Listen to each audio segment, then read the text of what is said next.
మహిమ కలుగును గాక.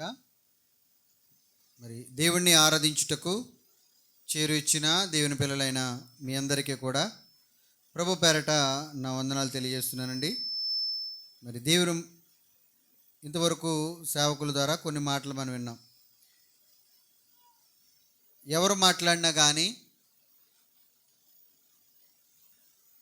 అవి మన తండ్రి మాట్లాడినటువంటి విషయాన్ని మీరు మనసులో పెట్టుకుని అట్టి ఆలోచనతో వింటేనే ఎవరి మాటలైనా అర్థమవుతాయండి. దయచేసి సేవకుని బట్టి దేవుడి మాటలు కాకుండా వాక్యాన్ని బట్టి దేవుడి మాటలు మనం వినటానికి మరి మనసు కలిగి ఉండాలి. మరి ఈరోజు కూడా కొన్ని నిమిషాలు మన ఆత్మీయ జీవితాన్ని బలపరిచేటువంటి మాటలు బైబిల్ గ్రంథంలోంచి మనం వింటానికి మనసు పెడదాం. మరి భయం, ప్రతి మనిషిలో ఏముంటుంది? ఒక భయం ఉంటుంది.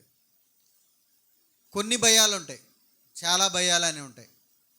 ఈ అన్ని భయాల్లో ఏది మనకు లాభం, ఏది మనకి నష్టం అనే విషయాన్ని మనం ఆలోచిద్దాం. చాలా భయాలు ఉంటాయి, ఏది మనకు ప్రయోజనం, ఏది నిష్ప్రయోజనం అనే దాని గురించి మనం ఆలోచిద్దాం. ఎందుకంటే ఈ లోకంలో భయం లేని మనిషి అంటూ భూమి మీద ఆరిన నేల మీద ఎవరూ లేరు. చుట్టూ సెక్యూరిటీ ఉన్నా తనకు భయం ఉంటుంది. హాస్పిటల్ ఐసీ రూమ్లో తన వారు అందరూ ఉన్నా భయం ఉంటుంది. ఎంత శరీరం ఆరోగ్యంగా ఉన్నా ఓ పక్కన భయం ఉంటుంది. ఎంత డబ్బున్నా భయం ఉంటుంది. ఎన్ని ఉన్నా కానీ మనిషిని భయం అనేది కంపల్సరీగా భయపెడుతూనే ఉంటుంది. అది ఏదో ఒక రూపంలో అనేక రకాల భయాలు ఉంటాయి. బొజ్జు కంటే భయం లేని వాళ్ళు ఎవరున్నారు ఇక్కడ? రోకల బండి అంటే భయం లేని వాళ్ళు ఎవరున్నారు? చాలా మట్టుకు అందరికీ భయమే. పిల్లలు టీచర్లకు భయపడతారు, టీచర్లు హెడ్ మాస్టర్కి భయపడతారు, హెడ్ మాస్టరు ఎంఆర్ఓకో విఆర్ఓకో కలెక్టర్కో. అంటే ఒకరి స్థాయిని బట్టి ఒకరు అలా భయపడుతూ వెళ్తూ ఉంటారండి. ప్రతి ఒక్కరికి ఒక భయం అనేది చోటు చేసుకుంటూ ఉంటుంది. ప్రతి మనిషిని భయం వెంటాడుతుంది. ఈ భయాల వల్ల మనిషి కొన్నిటికి వెనక్కి వెళ్ళిపోతూ ఉంటాడు. ఇందాక ప్రార్థన చేయమంటే చాలామంది రాలేదు. అలాగ ప్రార్థన చేయటం రాదా? వచ్చు. కొంతమంది ప్రార్థన చేయటం వచ్చినా వాళ్ళు ఉన్న భయాన్ని బట్టి ప్రార్థన చేయటానికి రాలేరు. పాట పాడతాక రండి అని పిలిచినా వాళ్ళలో ఉన్నటువంటి ఒక భయాన్ని బట్టి రాలేరు. వాక్యం చదవటానికి భయం, వాక్యం ప్రకటించటానికి భయం. చాలా చక్కగా వివరించగలిగేటువంటి జ్ఞానం, ధైర్యం, అనుభవం ఉన్నా కానీ కొంతమంది రాలేరు కొన్ని చోట్ల పిలిచినప్పుడు. అంటే ప్రతి మనిషిని ఏం చేస్తుంది? భయం అనేది వెనక్కి లాగుతూ ఉంటుంది. ఈ భయం చాలా ప్రమాదాలు కూడా దారితీస్తుంది. ఈ భయం ఇలాగే అలవాటైపోతే ఏమవుతుంది? కొన్ని ప్రమాదాలకి దారితీసే పరిస్థితి ఉంది. ఇప్పుడు చిన్న చిన్న రోగాలే చాలా భయాన్ని బట్టే వస్తూ ఉంటాయంటండి.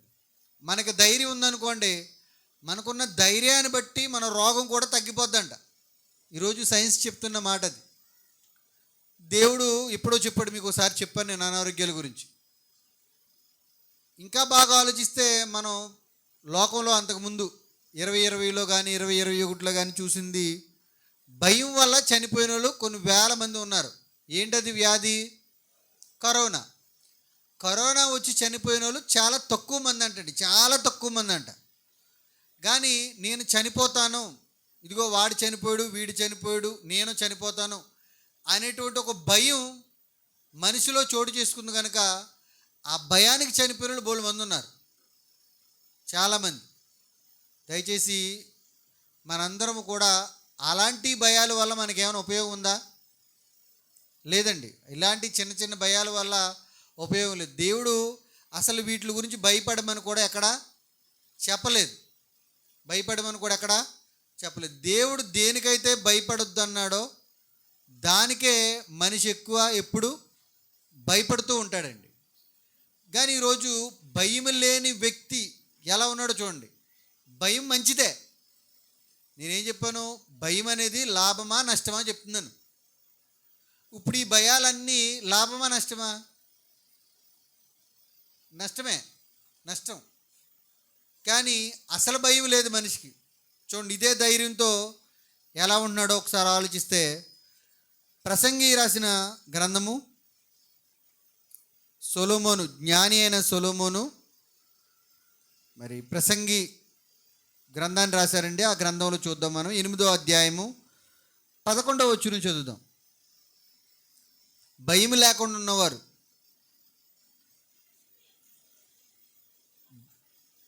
దుష్క్రియకు తగిన శిక్ష శీఘ్రముగా కలగకపోవుట చూచి మనుషులు భయము విడిచి హృదయపూర్వకముగా దుష్క్రియలు చేయుదురు. ఇక్కడ చాలా చక్కటి మాట అండి ఇది. ఏంటా మాట అనంటే, నేను చదువుతాను చూడండి. దుష్క్రియలు తగిన శిక్ష శీఘ్రముగా కలగపోవుట చూచి అంటే, దుష్టుడు దేవుడికి వ్యతిరేకంగా బ్రతుకుతున్నాడు, దుష్క్రియలు చేస్తున్నాడు. కానీ ఈరోజు ఒక తప్పు చేశాడు. ఒక ఫోనే చూశాడో, లేదా ఒక సినిమాయే చూశాడో, లేదా ఒక సీసాయే తాగాడో, లేదా దేవుని గుడికే రాలేదో, లేదా దేవునికి వ్యతిరేకంగా బ్రతుకాడో, దేవునికి చెల్లించవలసిన జీవితం చెల్లించలేదో, ఏదో ఒకటి వ్యతిరేకంగా జీవించాడు. జీవించిన తర్వాత అతని వెంటనే శిక్ష వస్తుందా? మనిషి దేవునికి భయపడకపోవటానికి కారణం చెప్తున్నాడు దేవుడు. ప్రతి దానికి భయపడుతున్నాడో, భయపడవలసిన దానికి భయపడలేదు. చిన్న చిన్నీటికి భయపడేటట్టుగా చేస్తున్నాడు సాతానుగాడు. అసలైన దానికాడికి వచ్చేటప్పటికి భయం లేకుండా చేస్తున్నాడు. ఈ బుజ్జింక మనల్ని ఏం చేస్తుంది? అది మన మీద పాకితే కితకితలు పెడుతుంది, అవునా కాదా? అదేమైనా కరుతుందా? కరదు. అయినా కానీ భయపడతాం. అసలైన దానికి భయపడుకోకుండా అనేక భయాలు మనకు పెట్టాడండి. అనేక భయాలు మనకు పెట్టాడు. చూడండి, ఇక్కడ గమనించండి.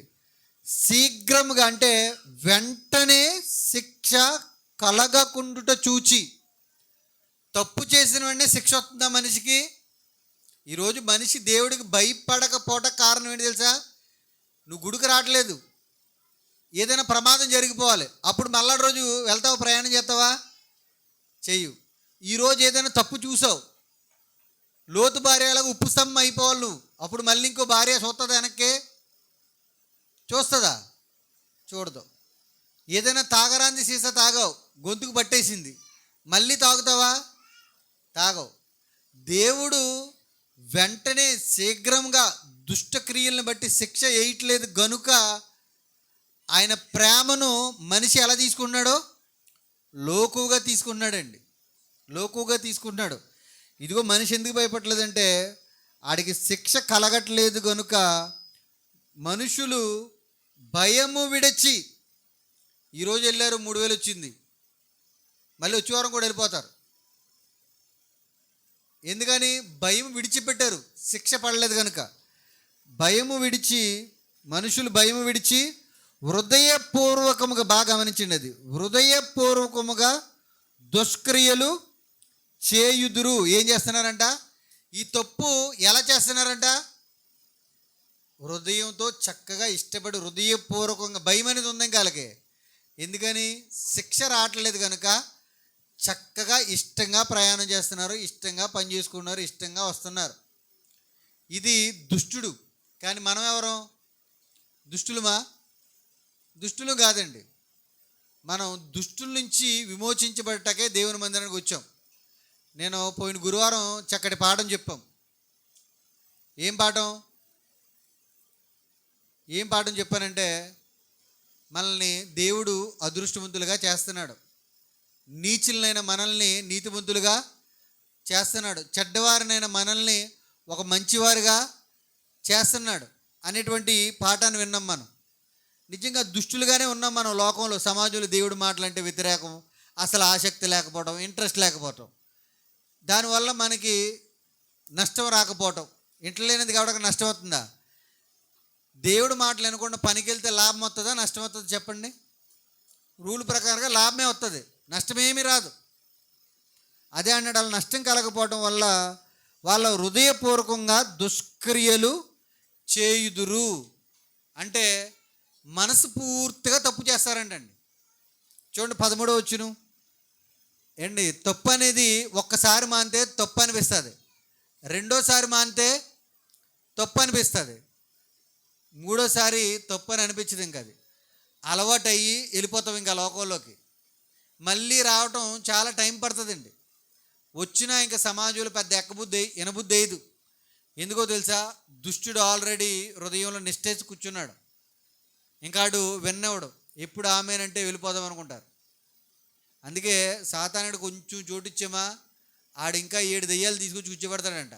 ఒక్క దెయ్యం ఉన్నప్పుడే నువ్వు రాలేకపోయావు, 7 దెయ్యాలు ఉన్నప్పుడు ఇంక ఊరుకుంటాడా? అసలు ఎన్నోడు అలా కూర్చొనిస్తాడంతే. గోడకు జారిపడేవాడు ఒకడో, పక్కోడితో మాట్లాడుకునేవాడు ఒకడో, ఆడ ఇష్టం వచ్చిన నడుచుకునేవాడు ఒకడో, ఇంటి అయినవాడు ఒకడో, ఇష్టం వస్తే మధ్యలో వెళ్ళిపోయేవాడు ఒకడో. నిర్లక్ష్య స్వభావం వస్తుంది దుష్టుడు ఉంటే కంపల్సరీ. అర్థమైందా? వినబుద్ధి అయ్యేది. ఎందుకంటే ఇప్పుడు వెళ్ళిపోయిన స్కూల్లో అనుకోండి, ఇలా వెళ్ళిపోతుంటే వెళ్ళిపోగలుగుతాడు. పాఠం చెప్తున్నాడు మాస్టరు, పాఠం చెప్తుంటే లెగిసి వెళ్ళిపోమనండి అండి, వెళ్తాడా? ఎందుకు వెళ్ళడు? ముందు వెళ్ళిపోయినోడిని పిర్రలు వాసిపోయేటట్టుగా వెనకాలంతా దొద్దురులు వచ్చేస్తాయి ఆడికి. ఈడు లెగిస్తే నాకు కొడతాడు మాస్టరు అని వెళ్ళడం, శిక్ష పడుతుందని. ఇక్కడ శిక్ష లేదు కదా, శీఘ్రముగా అంటే వెంటనే తప్పు చేసినందుకు శిక్ష లేదు కనుక వాళ్ళు హృదయపూర్వకంగా తప్పు చేస్తున్నారు, ఇష్టపూర్వకంగా వెళ్ళిపోతున్నారు, నవ్వుతూ వెళ్ళిపోతారు, భయమేమీ ఉండదు. ఇలాంటి తప్పులండి మనకి. చూడండి 13వ వచనం, భక్తిహీనులు దేవుని సన్నిధిని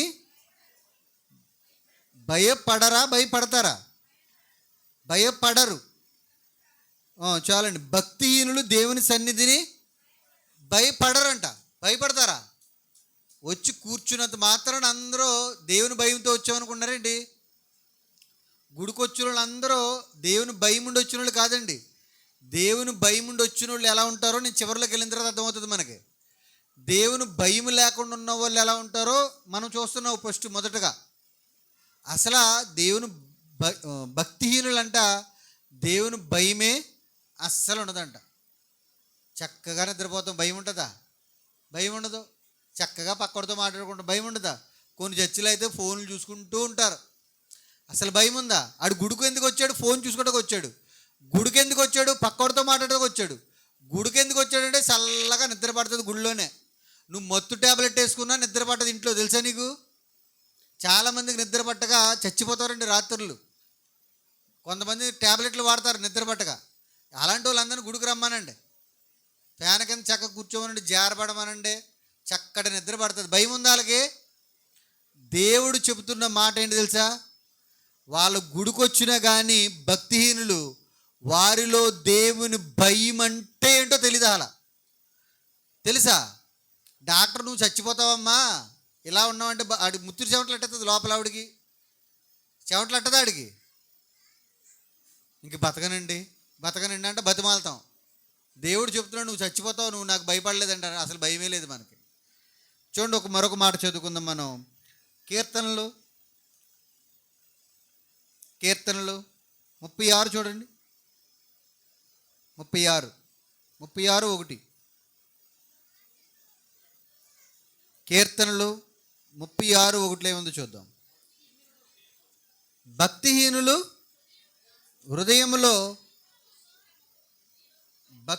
హృదయములో అతిక్రమము దేవోక్తి వలె ఏంటి ఎలా పలుకుతుందంట? దేవోక్తి వలె పలుకుతుందంట. ఏంటది? భక్తిహీనుల హృదయములో అతిక్రమము దేవోక్తి వలె పలుకుచున్నది. దేవోక్తి అంటే ఏంటి? దేవుని మాటలు ఎలా పలుకుతున్నాయంటే వాళ్ళకి భక్తిహీనుల హృదయంలో అతిక్రమము దేవోక్తి వలంటే వాళ్ళు ఎంత వింటున్నా అతిక్రమంగానే నడుచుకున్నారంటండి. వాళ్ళ చెడు చేయటాకే ఆ మాటలు ఉన్నట్టుగా ఉపయోగపడుతున్నాయి వాళ్ళకి.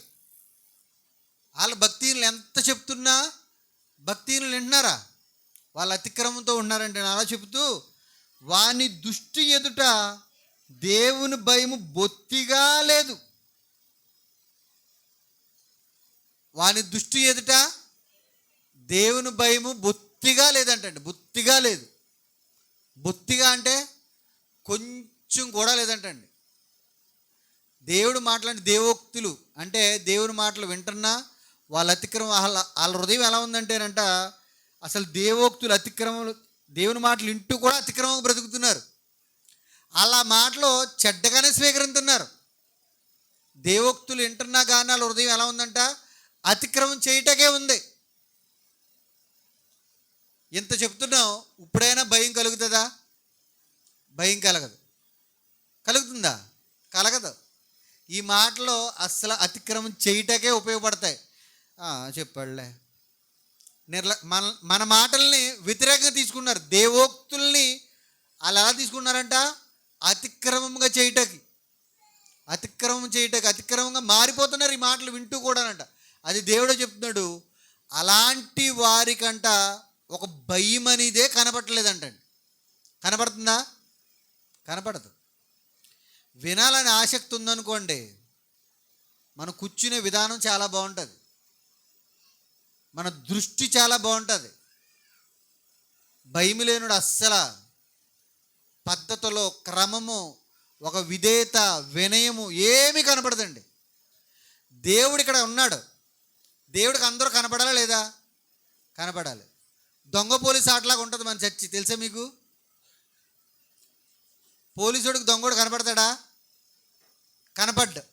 చాలామంది ఇక్కడ కనపడరు. నాకు కనపడతారా? కనపడలు బోళ్ళు మంది ఉన్నారు వెనకాల. కుర్చీలు అడ్డు, ఎదర ప్లేస్ లేదు మనకి కదా. వాళ్ళ ప్రవర్తన బట్టి వాళ్ళ హృదయం ఎలాంటిదో చెప్పొచ్చు. అంత బాగుంటే నేను ఏమన్నా బతిమాలను. వాళ్ళ ప్రవర్తన బట్టండి వాళ్ళ భక్తి కనపడుతుంది. మీకు సంగతి తెలుసండి, బాగా చదువుకుని బాగా మంచి మంచి ఉద్యోగాలు వచ్చేవాళ్ళు ఎక్కడ కూర్చుంటారో తెలుసా? బడిలో ఎక్కడ కూర్చుంటారు? ఎందుకో తెలుసా? చెప్పే మాస్టరు నోరు చూస్తారో, వాడు ఫీలింగ్స్ చూస్తారో, వాళ్ళు అలా చెబుతున్నది వాళ్ళ మైండ్ సెట్లో వెళ్ళిపోతుందంట. ముందు కూర్చున్నవాడికి అలా ఉంటుంది. వాళ్ళు మంచి ఆఫీసర్లు అవుతారు. మధ్యలో కూర్చున్న వాళ్ళు సగం దృష్టి పెడతారు. ఇంక చివరి కూర్చున్న వాళ్ళు పెద్ద రౌడీలు అవుతారంట. అది స్కూల్ టీచర్లు చెప్తున్న పాఠం, అది వాళ్ళు చెప్పింది అది. ఎందుకంటే దృష్టి పెట్టరండి. పక్కడు గురించి, అటు గురించి ఇవన్నీ చూస్తూ ఉంటారు వెనకాల వాళ్ళు. ఎక్కదో. అందుకే సినిమా హాల్లో వెనకాల కూర్చుంటారు టికెట్ ఇచ్చి. ఇది సినిమా హాల్ కాదు. అందుకే అన్నాడు, దేవుడు మాటలు దేవోక్తులు కూడా అంట వాళ్ళ అతిక్రమంగా బ్రతకటాకే ఉపయోగపడుతున్నాయంట. ఎందుకనంటే వాళ్ళు హృదయం ఎదుట దేవుని భయం బొత్తిగా లేదు. బొత్తిగా అంటే కొంచెం కూడా లేదండి. ఎదరు కూర్చున్నాడు మంచోడు, వెనకాల కూర్చున్నాడు చెడ్డోడు అని కాదు, వాళ్ళ మనస్తత్వం బయటపడుతుంది అంటున్నాను నేను. వాళ్ళ ఏక మనసు వాళ్ళ మాటల మీద ఉండదండి. మాటల మీద ఉండదు. దయచేసి గమనించండి. ఎక్కడి నుంచైనా ఒక క్రమం అనేది, ఒక భయం అనేది, ఒక విధేయత అనేది ఉండాలి. పెళ్లి చూపులకు వెళ్తే ఎక్కడ కూర్చుంటాడు? కనపడకుండా ఎక్కడో దూరంలో ఉంటాడా? పెళ్లి తలుపు పక్కన నొక్కుతాడా? నేను రాను అంటాడా? అనరండి. కనపడాలి అందరికీ. వచ్చిన వాళ్ళు చూడాలి, తెలియాలి, వాళ్ళ మాటలు అర్థం కావాలి. మరి దేవుడి మందిరానికి వచ్చేటప్పటికి ఎందుకు భయం? ఆ భయం వాళ్ళు ఏం చెప్తుంది తెలుసా? దేవుడు మాటలు హృదయంలోకి వెళ్ళలేకుండా ఆ బయట నుంచి అలా పంపించేస్తుంది. 100% నిజమండి. బొత్తుగా లేదండి వాళ్ళ దగ్గర. చూడండి 4:4 చూడండి కీర్తన. ఈరోజు సంఘానికి బోల్డ్ మంది యవనస్తులు వస్తున్నారు.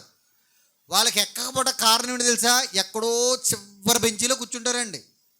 ప్రతి సంఘంలో కూడా యవనస్తులు ఎక్కడ ఎదురుండరు, చివరి బెంచీలో కూర్చుంటారు. అందుకే వాళ్ళ ప్రవర్తన కానీ, వారికి ఫోన్ చూసుకున్నాడు ఒకడో, మాట్లాడుకున్నాడు ఒకడో, అలాగే ఉంటాయి. చూడండి కీర్తనలు ఎంత చెప్పాను? 4:4 చూడండి. కీర్తనల గ్రంథము 4వ అధ్యాయము 4వ వచనం చూడండి ఒకసారి. భయము నొంది పాపము చేయకుడి, మీరు పడకల మీద నుండగా మీ హృదయములలో ధ్యానము చేసుకొని. అంటే భయము నొంది పాపము చేయకుడి. భయం ఉంటే ఏం చేయమంట? మనం పాపం చేయం. పాపం అంటే ఏంటి? అలా పాపం అంటే ఏంటి తెలిసింది? యాకోబు పత్రికలో ఉంటుందండి. మేలైనది ఎరిగి అది చేయకపోవటమే పాపం. మేలైనది ఏంటిది? మేలైనది ఏంటి? నిన్ను మంచి దారిలో నడిపించే స్థలం కానీ, నిన్ను మంచి దారిలో నడిపించే మాటలు కానీ, నిన్ను మంచి దారిలో నడిపించేటువంటి ఒక పద్ధతి, ఒక క్రమము, ఒక విధేయత, ఇవన్నీ మేలైనయే. వ్యభిచారం చేయటమే పాపం అనుకుంటున్నాం మనం కదా, అది మనం ఎలాగా చెయ్యం. దొంగతనం చేయటమే పాపం అనుకుంటున్నాం, అది మనం ఎలాగా చెయ్యం. తాగటమే పాపం అనుకుంటున్నాం, అది ఎలాగా చెయ్యం. బూతులు పాపం అనుకుంటున్నాం. ఇంచుమించుగా నాకు తెలిసిన మట్టుకు ఎవరు మాట్లాడరేమో నేను అనుకుంటున్నాను. మాట్లాడడం మరి ఇంకేంటి? మరి ఇవి పాపం అన్నాడా? ఇవి సమాజంలో పాపం. ఇది దేవుడే చెప్పక్కర్లేదు ఇవి పాపమని. ఇవి పాపమని దేవుడే చెప్పొచ్చా? సమాజంలో జ్ఞానం లేనివాడు కూడా చెప్తున్నాడు ఈ పాపాలని. కానీ దేవుడు చెప్పింది ఏంటి తెలుసా? ఇది మేలు, నేను ఇక్కడ కూర్చుంటే మేలు, నేను ఇది వింటే మేలు, నేను ఇలా నడుచుకుంటే మేలు, ఇలా ఈ సమయాన్ని ఇక్కడ ఉంటే మంచిది అని మేలైనది ఎరిగి నేను అలా చేయకపోవటం పాపం అంట.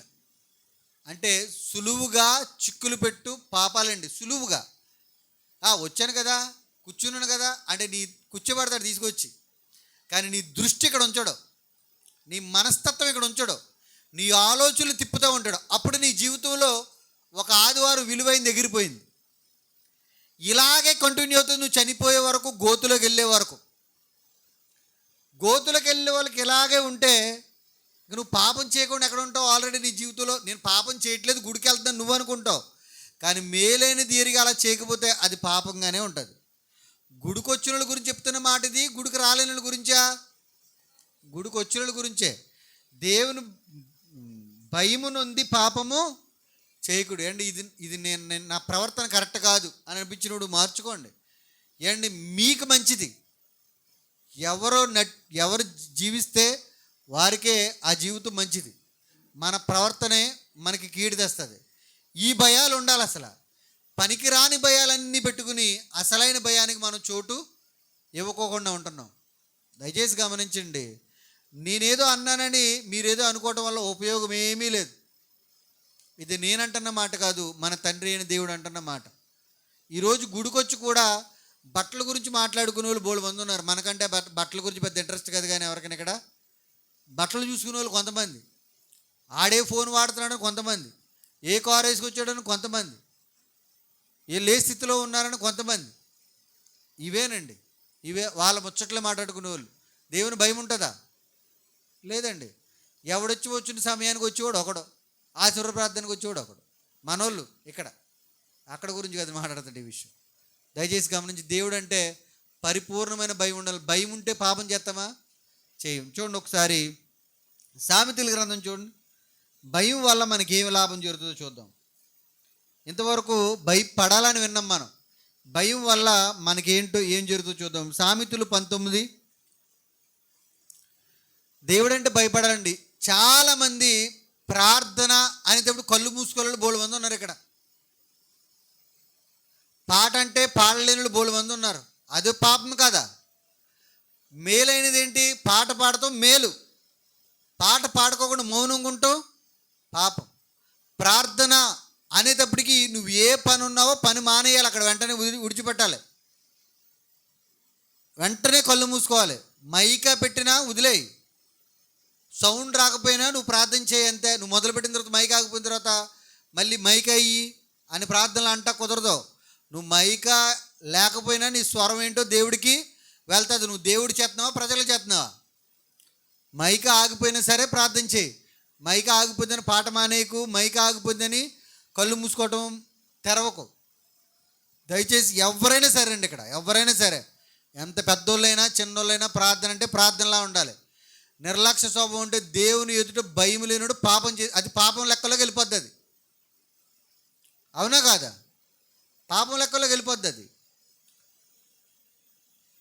ఎంత చెప్పాను? సామెతల గ్రంథము 19వ అధ్యాయము 23వ వచనం చూడండి. భయపడితే మనకు వచ్చే లాభాలేంటో. భయం లేకపోతే అవి పాపం అనే పరిగణలోకి వెళ్ళిపోతున్నాయి. యెహోవా యందు భయభక్తులు కలిగి ఉండుట జీవ సాధనము. అది అది కలిగిన వారు, అంటే భయము కలిగిన వారికి తృప్తుడై అపాయము లేకుండా బ్రతుకును.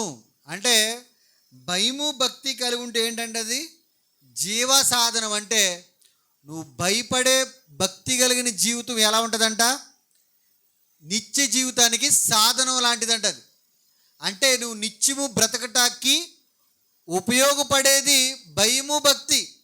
ఇప్పుడు నువ్వు భయము భక్తి కలిగి ఉంటే నీకు బాధలే కలగవచ్చు, నీకు నష్టమే కలగవచ్చు, నీకు డబ్బులే రాకపోవచ్చు, లేదా నలుగురు చేత తిట్లే తినవచ్చు, ఏదైనా చేయొచ్చు.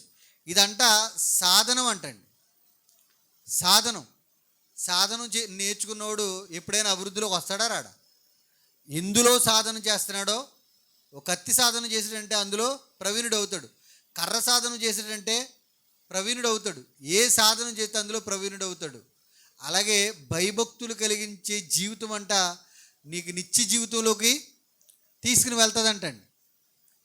ఎందులోకి తీసుకెళ్తుంది చూడండి, అదే అన్నాడు, జీవ సాధనము అది కలిగిన వారు తృప్తుడై అపాయము లేకుండా బ్రతుకును. నిజంగానండి, తృప్తి కలిగి బ్రతుకుతావంటండి. నీకు భయము భక్తి ఉందనుకోండి, దేవుడు అంటే భయం ఉందనుకో, నువ్వు ఎలా బ్రతుకుతావు? తృప్తి కలిగి బ్రతుకుతావు. ఈరోజు క్రైస్తవుడికి లేనిది ఏంటి తెలుసా? తృప్తేనండి. ప్రతి దాంట్లోనూ కావాలి, డబ్బులో ఇంకా కావాలి, బంగారంలో ఇంకా కావాలి, వస్త్రాల్లో ఇంకా కావాలి. ఎన్నున్నా తృప్తి ఉంటుందా మనిషికి? ఉండదు. ఈ ఉద్యోగం వచ్చిందా, లేదు ఇంకో ఉద్యోగం కావాలి, ఇంకోటి ఉందా ఇంకోటి కావాలి, ఇంకోటి ఉందా ఇంకోటి కావాలి. మనకి బ్లాక్ రంగు ఉందా, లేదు తెల్ల రంగు కావాలి. తృప్తి సరిపోదు మనకి. మొత్తానికి ఉన్న రోగాలన్నీ తెచ్చుకున్నాం ఇలాంటివి రాసి. దేంట్లోనూ తృప్తి ఉండదు అంటండి. నీట్గా రెడీ అవటంలో, మంచి వస్త్రాలు వేసుకోవడం తప్పులేదు, కానీ తృప్తి కలిగి ఉండాలంట. అది ఎలా ఉంటుంది? దేవుడు అంటే భయము భక్తి కలిగి ఉంటేనే ఇవన్నీ మనకి ఉంటాయంట. మనకున్న దాంట్లో ఎంతైనా ఉండండి, అది తప్పేమీ కాదు. లేని దాన్ని కావాలనుకోవటమే తప్పు. అలా తృప్తి అపాయం లేకుండా మనం బ్రతుకుతామంట. నిజంగానండి, భయము భక్తి ఉంటే నీకు అపాయం వచ్చినా కానీ అపాయం అనుకోవండి. నా జీవితంలో ఇప్పుడు దాకా ఏది కూడా అపాయం జరిగిందని కానీ ఒక భయపడేటువంటి పరిస్థితి మనకి ఎక్కడ రాలేదు ఇంకా. ఎందుకని తెలుసా? దేవుడు ఉన్నాడో, ఆయన చూసుకుంటాడు, ఆయన చేసుకుంటాడని ఒక నమ్మకంతో వెళ్ళిపోతున్నాం మనం. దేవుడు నమ్ముకున్న పిల్లలకి అపాయం కళ్ళ ముందు కనపడుతున్నా ఇది పెద్ద అపాయం కాదన్నట్టుగానే ప్రయాణం చేస్తూ ఉంటామండి. అపోస్తులకు వచ్చిన అపాయాలు ఎప్పుడైనా అపాయం అనుకున్నారా? వాళ్ళంకే ఏమన్నారు తెలుసా? సులకన శ్రమ ఇది అన్నారు, అది సింపుల్గా తీసి అవతలాడారు. అసలు ఆ శ్రమలు చదువుతుంటే మనకు గుండె ఆగిపోద్ది. 40 దెబ్బలు ఒకటి తక్కువ, అలాంటి 5 చార్లు కొట్టారంట. అది అపాయమా? అపాయమా కాదా? అపాయమే. కానీ వారు గుండెల నిండా ఉన్న దేవుని యందు భయము భక్తి ఏం చేసింది తెలుసా? ఇది పెద్ద అపాయం కాదనుకున్నారు అంతే. వాళ్ళు అది చులకనదా, చిన్నది, అది పెద్ద అపాయం కాదనుకున్నారు. అపాయం అంటే ఏంటి అసలు? అపాయం అంటే ఏంటి? యాక్సిడెంట్ అయితే అపాయమా? అది తగ్గిపోద్దండి. రోజు తగ్గుతుంది, రెండో రోజు తగ్గిపోద్ది. తలనొప్ప అది తగ్గదు, చిన్న ట్యాబ్లెట్ వేసుకుంటే 5 రూపాయల ట్యాబ్లెట్ వేసుకుంటే తగ్గిపోద్దా లేదా? తగ్గిపోద్ది. ఈరోజు భార్య వదిలేసింది, రేపు మళ్ళీ వచ్చేద్ది, అది పెద్ద అపాయమా? ఈరోజు కొడుకేదో అన్నాడు, రేపు వచ్చేస్తాడు. ఎన్ని అపాయాలు? ఇవన్నీ అపాయాలా? మనిషి చనిపోయే వరకు అపాయంతో ఉండడండి. మళ్ళీ ఉపాయం పొందుకుంటాడు, మళ్ళీ అపాయం పొందుకుంటాడు. ఇవి అపాయాల గురించి మాట్లాడట్లేదు దేవుడు. ఈ చిన్ని తాత్కాలికమైన అపాయాలు రావరా అని అంటలేదు. పెద్ద అపాయం ఉంది మీకు. ఏంటో తెలుసా? అపాయం అంటే అది ట్యాబ్లెట్ వేసుకుంటూ తగ్గిపోయేది, ఎవడో చెప్తే వినేసి ఇంటికి వచ్చేసి ఆదరించేది, ఇవి చిన్న అపాయాలు కాదండి. నరకం అనే అపాయం ఉంది మీకు. ప్రమాదం, అపాయం అంటే అది. అందుకే అలాంటి అపాయం లేకుండా బ్రతుకుతారు మీరు. అపాయం ఉన్నా ఊడిపోయే దాని గురించి చెప్పట్లేదు. అపాయం లేకుండా అంటే ఇక జీవితంలో రాదు మీకు. అలాంటి లోకంలో అపాయం రాకుండా బ్రతుకుతారని దేవుడు చెప్తుంటే, ఆఫ్టర్ ఆల్ కదండి భయభక్తులు కలిగి ఉంటాం. ఎంత చిన్నది ఇచ్చాడు దేవుడు. చిన్నదా పెద్దదా భయభక్తులు కలిగి ఉంటాం. నేను అన్నాను, భార్యకు భయపడినోడు లేడా? భర్తకు భయపడినోడు లేరా? పిల్లలకు భయపడి బ్రతికే తల్లిదండ్రులు లేరా? ఈరోజు పిల్లలు ఏమైపోతారని అన్నీ అణుచుకుని బతుకుతున్న తల్లిదండ్రులు బోల్డ్ ఉన్నారు. గట్టిగా మాట్లాడితే చచ్చిపోతానంటున్నారు. గట్టిగా మాట్లాడితే ఎందుకు కన్నారా అంటున్నారు. నిన్న వార్త, ఎంత ఉంటాడాడు పుట్టగాడు మా తెలిసిన వాళ్ళు, ఎందుకు కన్నావు అన్నాడంట వాళ్ళ అమ్మని. వాళ్ళు మాట్లాడే మాటలు చాలా పెద్దగా ఉన్నాయి. పూర్వకాలంలో మా స్థితిలో అయితే పెళ్ళైన తర్వాత కూడా ఇప్పటికీ కూడా మా నాన్నంటే భయం. తప్పు ఆయనది 100% ఆయనది ఉన్నా మా నోటంటే ఒక మాట వచ్చేది కాదండి.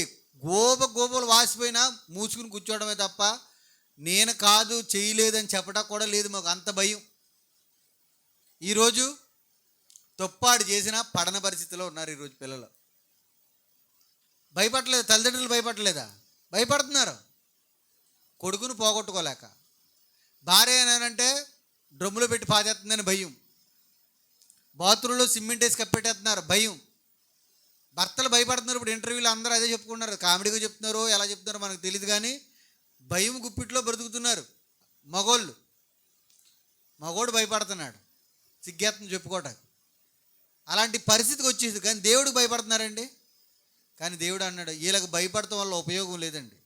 కానీ దేవుడికి భయపడటం వల్ల ఏమన్నా, నాన్న మీరు అపాయం లేకుండా కాపాడబడతారు.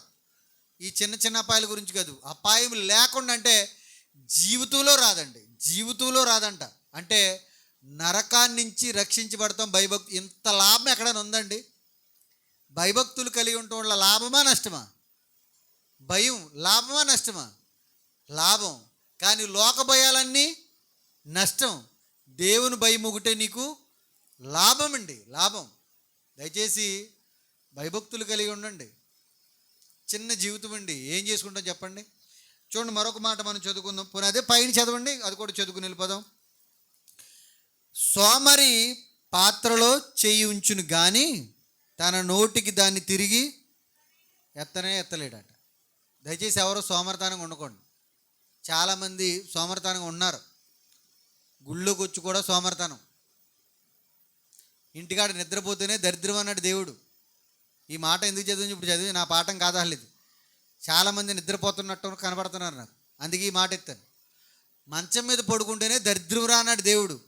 ఇంక గుళ్ళో పడుకుంటే దరిద్రమా? నాశనానికి ఇంకా అంగుళ లెక్కల్లో ఉన్నారు. నాశనానికి అంగుళ లెక్కల్లో ఉన్నారు. ఓకే, నిద్ర వస్తుంది, ఎవ్వరికి రాక మానదు. నిద్ర వస్తుందండి, దేవుని మాట్లాడిన కంపల్సరీ నిద్ర వస్తుంది. ఒకసారి లెగిసి మొహం కడుక్కునో, లేకపోతే లెగిసి బయటికి వెళ్ళరా, లేకపోతే నిలబడి మాట్లాడి. నేను ఎప్పుడు కూడా పక్కోడు చెప్పేవాడిని.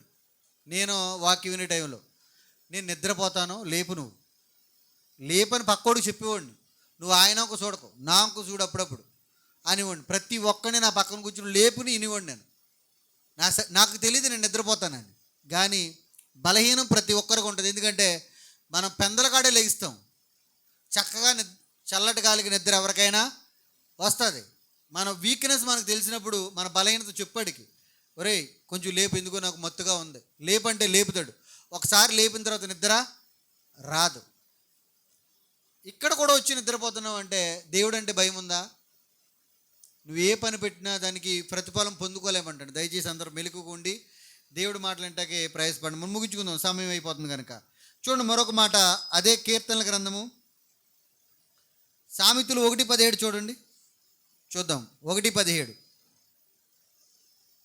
సామెతలు 1:17 ఎంత?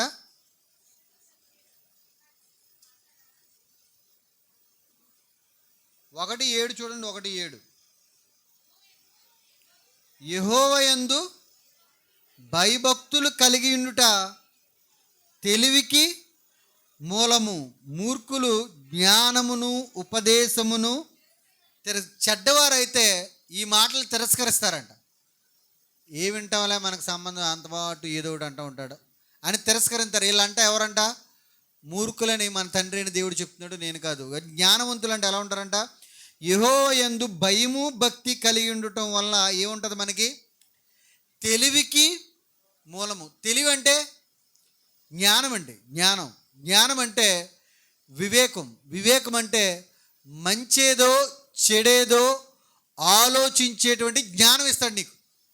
దేవుడంటే భయం ఉంటే ఇప్పుడు ఈ మాటలో అరే నిజమే కదా, నేను ఇది తప్పు చేశాను, నేను ఇక్కడి నుంచి ఇలా ఉండకూడదు, పర్వాలేదు, నేను ఎంతో కొంత కొంచెం కరెక్ట్గా ఉన్నాను, ఇంకా కరెక్ట్గా ఉండాలి అని తెలివినిస్తుందంట. లేదంటే మూర్ఖత్వంలోకి నడిపిస్తుందండి నేను.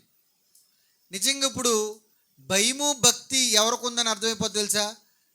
తెలివి ఉన్నవాడికి. తెలివి ఉన్నవాడంటే ఆడి జీవితాన్ని ఆపదలో పడేసుకోలేనోడు, వాడి జీవితాన్ని వాడు నరకంలో పడేసుకోలేనోడు. నేను ఈ డబ్బుకి ఆశపడుతున్నాను, నేను నరకానికి వెళ్ళిపోతాను, లేదా ఈ జీవితానికి ఈ స్థితికి ఆశపడ్డాను, నేను నరకానికి వెళ్ళిపోతాను అని గ్రహించినోడు భయము భక్తి కలిగి ఉన్నవాడే ఆలోచిస్తాడంట. దయచేసి భయము భక్తి కలిగి ఉంటే మనం ఏమొస్తుంది? జ్ఞానం వస్తుంది. అప్పుడు జ్ఞానం ఉంటే ఎలా మాట్లాడదు తెలుసా? ఎవరితో ఏం మాట్లాడాలో అవే మాట్లాడతావు, ఎవరితో ఏం మాట్లాడకూడదో అవి మాట్లాడవు.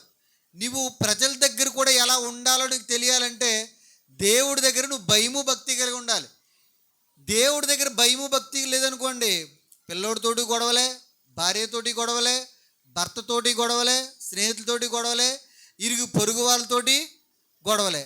గొడవలు వస్తున్నాయనంటే తెలివి ఉన్నట్ట తెలివి లేనట్ట? తెలివి లేనట్టేనండి, తెలివి లేనట్టే. ప్రతి చిన్నదానికి కయ్యమంటున్నావు తెలివి ఉన్నట్ట?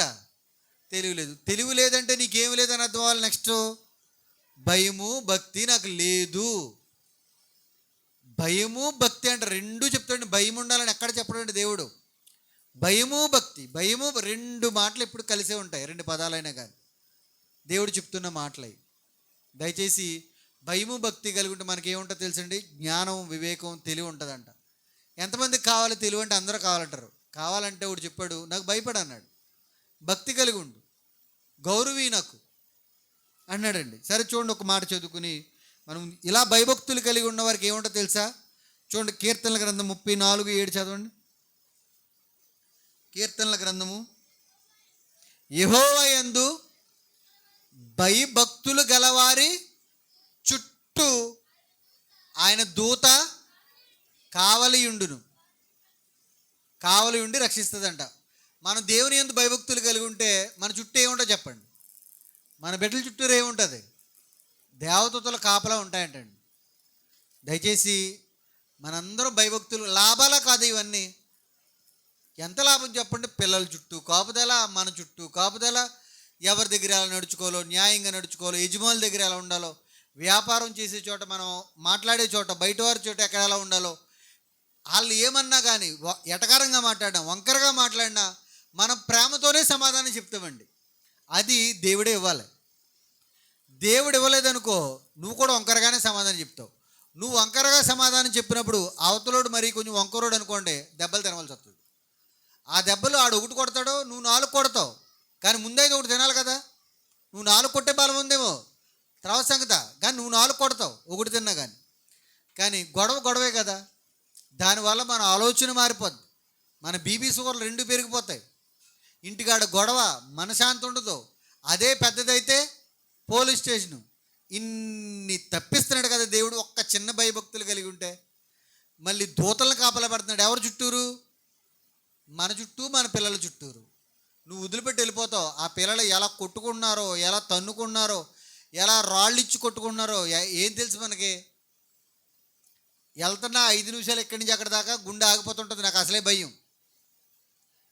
ప్రతి భయము కూడా దేవుడి దగ్గరికి నడిపిస్తూ ఉంటుందండి. అసలు భయమే లేకుండా ధైర్యంగా తిరిగినోడికి దేవుడు అంటే కూడా భయం లేకుండా తిరుగుతాడు. భయం అనేది ఒక విధంగా మనిషికి మేలే చేస్తుంది. అనేక భయాలు ఉండటం వల్ల దేవుడు అంటే కూడా భయం వస్తుంది. అసలు ఏ భయము లేకుండా తిరుగుతున్నవాడికి దేవుడు అంటే కూడా భయం కూడా లేకుండా పోద్ది. ఉంటుందా? భయం అనేది ఉండాలండి. ఈ చిన్ని భయాలే దేవుడు అంటే కూడా భయాన్ని తీసుకొస్తుంది. అసలు మనిషికి భయపడక, దేనికి భయపడక, ఇంట్లో భయపడక, దేనికి భయపడలేదు అనుకో, నువ్వు దేవునికి కూడా భయపడేటువంటి మనస్తత్వం రాదు. అందుకే ఏదైనా అపాయం జరగకముందే ఆలోచించి అపాయం జరగకుండా మనం ఎలా గట్టేసుకుంటామో పిల్లల విషయంలో, అలాగే మన జీవితంలో కూడా అపాయం అనేది, కీడు అనేది, నష్టం అనేది రాకముందే మనం కూడా గట్టేసుకోవడం మంచిదండి. అవునా కాదా? నిజంగా భయభక్తులు కలిగి ఉన్నవాడు ఎలా ఉంటాడో ఒక విషయం చదువుకుని మనం ముగించుకుందాం. లూకాసు వార్త 19వ అధ్యాయము చూడండి, 11 నుంచి చదువుదాం. లూకాసు వార్త భయభక్తులు కలిగి ఉన్నవాడు ఎలా ఉంటాడో చెప్తున్నాడు. లూకాసు వార్త 19వ అధ్యాయము 11 నుంచి 13 చదువుదాం. వారు ఈ మాటలు వినిచుండగా, లూకాసు వార్త 18వ అధ్యాయం 19 కాదు క్షమించాలి, 18వ అధ్యాయం అండి, 18, 11. పరిసయ్యుడు నిలబడి, దేవా, నేను చోరులను, అన్యాయస్తులను, వ్యభిచారులైనను, ఇతర మనుషుల వలనైనను, ఈ సుంకరి వలనైనను ఉండనందుకు నీకు కృతజ్ఞతాస్తుతులు చెల్లించున్నాను. ఈ ప్రార్థనలో ఏమైనా భయం కనపడుతుందా, అహంకారం కనపడుతుందా? నేను ఆడికలా లేను, ఈడికలా లేను అని చెప్తున్నాడంటే భయం కనపడలేదు. చూడండి ఇంకేంటి, అతను ఏం చేస్తున్నాడంటే భక్తిపరుడే. వారమునకు 2 మారులు మనం చెయ్యమిది, నా సంపాదన అంతటిలో ఇది మనం చెయ్యం, చెల్లించుచున్నాను, ఇది మనం చెల్లించం. తనలో తాను ప్రార్థించుచుండెను. ఇది ఎలా ప్రార్థించాడు? తన అహంకారాన్ని, లేదా నేనింత నీతిపరుణ్ణని తన నీతిని చూపెడుతున్నాడు. కానీ మన నీతి ఎప్పుడు కూడా అంటే దేవునికి ఎలా ఉంటుందంట? మురికి గుడ్డ లాంటిదంటండి. ఆయన కృపను బట్టి ఏమైనా మనల్ని స్వీకరించాలి తప్ప, మనం ఏదో చేస్తున్న ప్రార్థనలు బట్టో, మనం చేస్తున్న ఏదో 10వ వంతు ఇస్తున్న దాన్ని బట్టో, 10వ వంతు లేదండి బైబిల్లో రూల్ ప్రకారంగా, 10వ వంతు కన్నా ఎక్కువే ఇవ్వమన్నాడు ఇక్కడ. శాస్త్రుల నీతి కంటేను, పరిసయ్యుల నీతి కంటేను మీది అధికంగా ఉండాలంటాడు. నీతి అంటే వాళ్ళ దశంభాగమే ఎక్కువ తీస్తారు ప్రతి దాంట్లో, కానీ అంతకన్నా ఎక్కువే ఉండాలంట మనం ప్రతి దాంట్లో కూడా. ఒక డబ్బులోనే కాదు, ప్రతి దాంట్లో అంతకన్నా ఎక్కువే ఉండాలి. అది ఉందా లేదా అనేది మీకే తెలియాలి. నేను అంటే ఉట్టు డబ్బులోనే కాదు, ప్రతి ప్రవర్తనలోనూ కూడా, ప్రతి సమయంలో కూడా ఎక్కువ ఉండాలి. చూడండి, ఇన్ని చూపిస్తున్నా కానీ ఆయన నీతిని చూపించుకున్నాడు. నేను నీతిపరుడని చెప్పుకున్నాడు. కానీ ఆ నీతి దేవునికి మురుకు గుడ్డ లాంటిది అంటాడు ఒక చోట. చూడండి 13వ వచనం, అసలైన భక్తుడు వచ్చాడు. అయితే సుంకరి దూరముగా నిలుచుండి ఆకాశపు వైపు కన్నులెత్తుటకైనను ధైర్యము చాలక రొమ్ము కొట్టుకొనుచు, దేవా, పాపినైన నన్ను కరుణించమని పలికెను. ఇతని కంటే అతడు నీతిమంతుడై వెళ్ళాడు. అసలు నీతిమంతుడిగా కనపడ్డవాడు ఎవడో? దశంభాగాలు ఇచ్చేవాడుని, ఉపవాసం ఉండేవాడు, వారానికి 2 సార్లు ఉపవాసం. ఇతను నీతిమంతుడయ్యాడా? నీతిమంతుడయ్యాడా? అవలేదండి. ఎవరు నీతిమంతుడయ్యాడు? భయభక్తులు కలిగిన వాడు. నీ వైపు చూడటకు కానీ, తండ్రి నేను తండ్రి అని పిలుచుటకు అర్హత లేని స్థితిలో ఉన్నాను ప్రభువా, నా కళ్ళు పైకి ఎత్తటానికి కానీ సరిపోలేని స్థితిలో ఉన్నాను, నేను ఘోర పాపిని, దయచేసి నన్ను కరుణించు అని ధైర్యము చాలక మొరపెడుతున్నవాడు మొరను ఆలకించి దేవుడు ఆడిని నీతిమంతుగా చేశాడు. మనం అసలు ఎప్పుడు కూడా అలాంటి మొర మన నోటంట రాదండి. అందుకే ఎప్పుడు మీరు ప్రార్థన చేసుకున్నా ఏదో ఒక తప్పు మన జీవితంలో జరిగే ఉంటుందండి, జరగకుండదు, మనకి తెలియకోకుండా జరుగుతాయి. అందుకే తండ్రి, నేను ఏదైనా తెలియక తప్పు చేసి ఉన్నా నన్ను, నా ఇంటి వారిని, కుటుంబాన్ని క్షమించు ప్రభువా అని అడగండి. ఒకరి తప్పులు ఒకరు అడగండి అని బైబిల్లో ఉందా లేదా? ఏకపత్రికలో ఒకరి పాపములు ఒకరు ఒప్పుకోండి అన్నాడా లేదా? తండ్రి ఒకవేళ యోబు గారు ఒప్పుకున్నారు లేదా? నా పిల్లలు పాపం చేసి ఉన్నారేమో అని బలిచ్చాడు తప్ప చేశారని ఎక్కడ లేదు. చేశారేమో అంటే ఏమో జరిగి ఉండొచ్చేమో, అది వాళ్ళకు కూడా తెలియక జరిగి ఉండొచ్చేమో అని యోబు గారు చేశారు. అదే మాట యాకోబు పత్రికలో ఒకరి పాపాలు ఒకరు ఒప్పుకోండి, భార్య పాపాలు ఒప్పుకో. అలాగని భార్య పాపాలు మనం ఒప్పుకుంటే క్షమాపణ కాదు, కానీ దేవుడు కృప చూపించి తన పాపాలు తను ఒప్పుకునేటట్టుగా అవకాశం తనకు కూడా ఇస్తాడు. మనం అడగటం వల్ల, ఒకరి పాపాలు ఒకరు అడగటం వల్ల వాళ్ళ బ్రతకాలి, నీలో బ్రతకాలని తపన మనలో ఉందా లేదా దేవుడు చూస్తాడు. వాళ్ళ క్షమాపణ పొందుతారు లేదా తర్వాత సంగత. నా నా పిల్లల్లో పాపాలు క్షమించి తండ్రిని అడిగితే బిడ్డ బ్రతకాలని ఆశ నీకు ఉందని ఆ కన్న తండ్రి ఇష్టపడతాడు. నా తమ్ముడు బ్రతకాలని ఆశపడుతున్నాడు, సహోదరుడు బ్రతకాలని ఇష్టపడుతున్నాడు, నాకు ఇలాంటి హృదయం పలానోడుకు ఉంది అని కన్న తండ్రి ఆనందపడతాడండి. ఆడు రక్షించబడ్డా లేదా అని తర్వాత సంగతి. కానీ అందరి గురించి మనకు తెలిసిన వారి గురించి అడగటం పశ్చాత్తాపంతో దేవుడు ఆనందిస్తాడు.